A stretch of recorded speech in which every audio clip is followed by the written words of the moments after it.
Baik, di sini saya akan menjelaskan tentang pertanyaan pertama, yaitu tentang pengertian gelombang stasioner serta juga besaran-besaran pendukungnya. Sebelumnya kita masuk di dalam pengertian gelombang stasioner. Gelombang stasioner adalah gelombang yang terbentuk akibat inferensi antara gelombang datang dan juga gelombang pantul. Nah, gelombang stasioner memiliki pola yang tetap atau tidak berubah-ubah terhadap waktu. Pada gelombang stasioner terdapat titik-titik di mana amplitude gelombang mencapai nilai maksimum atau simpul, dan juga titik-titik di mana amplitude gelombang mencapai nilai minimum atau yang sering disebut dengan perut. Berikut besaran-besaran pendukung gelombang stasioner. Yang pertama yaitu adalah gelombang amplitudo yang dimana dilambangkan sebagai A, nilai maksimum simpangan gelombang dari posisi setimbangnya. Yang kedua adalah frekuensi atau dilambangkan sebagai F. Di sini dijelaskan banyaknya gelombang yang melewati suatu titik dalam satu satuan waktu. Panjang gelombang disebutkan lambda, jarak antara dua puncak atau lembah gelombang yang beruturan kecepatan rambat gelombang V atau kecepatan. Jarak yang ditempuh gelombang persatuan waktu atau yang bisa disebut dengan periode atau dilambangkan sebagai T. Waktu yang diperlukan untuk satu gelombang yaitu gelombang tetap atau gelombang yang lengkap. Simpul juga dilambangkan sebagai titik di mana amplitudo gelombang mencapai nilai maksimum, serta perut di mana titik di mana amplitudo gelombang mencapai nilai minimum. Besaran-besaran tersebut saling berkaitan dan juga dapat dinyatakan dalam persamaan mekanisme seperti V sama dengan frekuensi lambda dan periode sama dengan 1 per frekuensi. Sekian penjelasan saya tentang pengertian gelombang stasioner serta besaran-besaran pendukungnya. Mohon maaf jika ada kata-kata yang saya kurang berkenan di hati Pak Guru. Sekian dan terima kasih. Sebutkan dan jelaskan jenis pemantulan pada gelombang stasioner, serta gambarkan bentuknya. Gelombang stasioner dibagi menjadi dua, yaitu gelombang stasioner dengan ujung terikat dan gelombang stasioner dengan ujung bebas. Gelombang stasioner dengan ujung terikat terjadi ketika gelombang datang dan gelombang pantul berada dalam fase yang berbeda. Fase yang berbeda ini menghasilkan karakteristik khusus pada gelombang stasioner ini. Pada ujung terikat, gelombang pantul bergerak dari simpangan minimum ke simpangan maksimum. Ini berarti bahwa ujung terikat gelombang datang menciptakan simpangan maksimum dan gelombang pantul menghasilkan simpangan minimum. Selain itu, letak simpul pada gelombang stasioner ujung terikat terletak pada 1/4 dan 3/4 dari panjang gelombang dan ujung yang terikat. Letak perutnya terletak pada 1/2 dari panjang gelombang dari ujung yang terikat. Fenomena ini menciptakan yang berbeda dalam gelombang stasioner dibandingkan dengan memiliki ujung yang bebas. Gelombang stasioner dengan ujung bebas. Di sisi lain, gelombang stasioner dengan ujung bebas terjadi ketika gelombang pantul dan gelombang datang dalam fase yang sama. Ini berarti bahwa pada ujung yang bebas, gelombang pantul bergerak dari simpangan maksimum ke simpangan maksimum, menciptakan simpangan maksimum yang lebih tinggi. Letak simpul pada gelombang stasioner dengan ujung bebas terletak pada 1/4 dan 3/4 dari panjang gelombang dari ujung bebas. Dalam kasus ini, gelombang datang dan gelombang pantul bekerja sama untuk menciptakan simpangan maksimum yang lebih tinggi pada ujung yang bebas. Untuk jenis selesai. Terima kasih. Pada soal nomor 2, yaitu sebutkan dan jelaskan jenis pemantulan pada gelombang stasioner serta gambarkan bentuknya. Pada gelombang stasioner terdapat dua jenis pemantulan, yaitu pemantulan ujung terikat dan pemantulan ujung bebas. Pada pemantulan ujung terikat terjadi ketika gelombang merambat pada medium dan bertemu dengan ujung yang terikat atau tertutup. Pada pemantulan ujung terikat, gelombang tidak dapat melewatinya, sehingga gelombang akan dipantulkan kembali. Pada pemantulan ujung terikat, puncak gelombang datang akan bertemu dengan lembah gelombang pantul, sehingga akan terjadi pemantulan destruktif. Akibatnya, pada titik-titik tertentu di sepanjang medium, amplitudo akan bernilai 0. Pada pemantulan yang kedua, yaitu pemantulan ujung bebas. Pemantulan ujung bebas terjadi ketika suatu gelombang merambat pada suatu medium dan bertemu dengan ujung yang bebas atau terbuka. Pada ujung yang bebas, gelombang dapat melewatinya tanpa hambatan, sehingga gelombang akan dipantulkan kembali. Pada pemantulan ujung bebas, puncak gelombang datang akan bertemu dengan puncak gelombang pantul sehingga terjadi pemantulan konstruktif. Akibatnya, pada titik-titik tertentu di sepanjang medium, amplitude gelombang akan bernilai maksimal. Saya Bunga Menang Putri akan menjawab pertanyaan nomor 4 bagian 1, yaitu jelaskan terbentuknya gelombang datang dan gelombang pantul. Gelombang datang adalah gelombang yang merambat dari sumber gelombang menuju suatu permukaan atau batas medium. Selanjutnya ada gelombang pantul. Gelombang pantul adalah gelombang yang terbentuk ketika gelombang datang mengenai suatu permukaan atau batas medium yang berbeda. Assalamualaikum Pak Guru dan teman-teman semuanya. Saya Anisyalan akan membacakan hasil kerja saya, yaitu nomor 5 bagian 2 tentang gelombang stasioner. Di situ disuruh mencari persamaan gelombang stasionernya.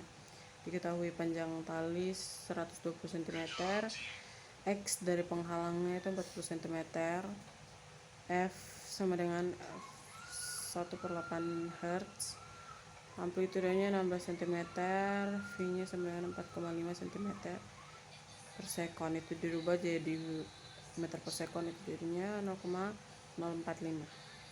Ditanya persamaan gelombang stasionernya.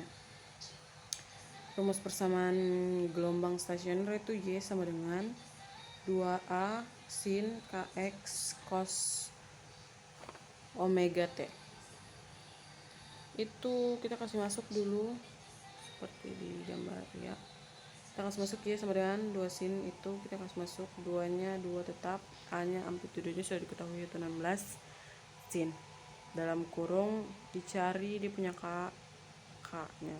K nya itu dicari dengan 2pi per panjang talinya. Panjang tali 2pi per 120, itu jadinya dicoret-coret dibagi, itu hasilnya jadinya pi per 60 ya.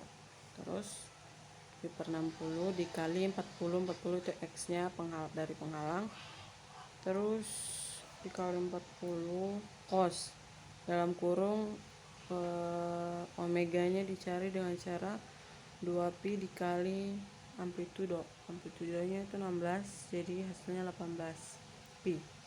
Itu jadinya persamaannya jadi 18 sin dalam kurung pi per 30 20 cos 20 cos 18 pi T. Sekian dari saya, Anisyalan. Saya Joshua Mangkara. Saya akan menjelaskan nomor 5 bagian 1, yaitu soalnya adalah jelaskan terbentuknya gelombang datang dan gelombang pantul. Baik, saya akan menjelaskan. Gelombang datang adalah gelombang yang merambat dari sumber gelombang menuju suatu permukaan atau penghalang. Gelombang datang terbentuknya karena ada gangguan atau getaran pada medium rambat, seperti air, udara, atau benda padat. Gangguan atau getaran ini akan menyebabkan partikel-partikel medium bergetar dan menyalurkan energi ke partikel lain, sehingga terbentuknya gelombang yang merambat. Ketika gelombang datang mencapai suatu permukaan atau penghalang, sebagian energi gelombang akan dipantulkan kembali. Gelombang yang dipantulkan ini disebut gelombang pantul. Gelombang pantul terbentuk karena adanya perbedaan medium rambat antara medium awal dan permukaan atau penghalang yang dilewati oleh gelombang datang. Sekian dan terima kasih.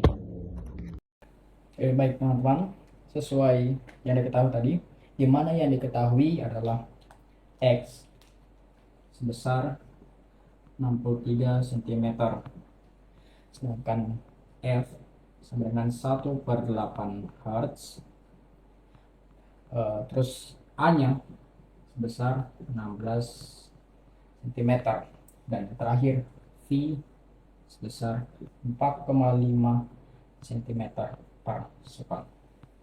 Baik teman-teman, untuk mengerjakan soal ini kita perlu mengetahui termasuk jenis apakah gelombang tersebut. Nah, gelombang ini merupakan jenis gelombang terikat.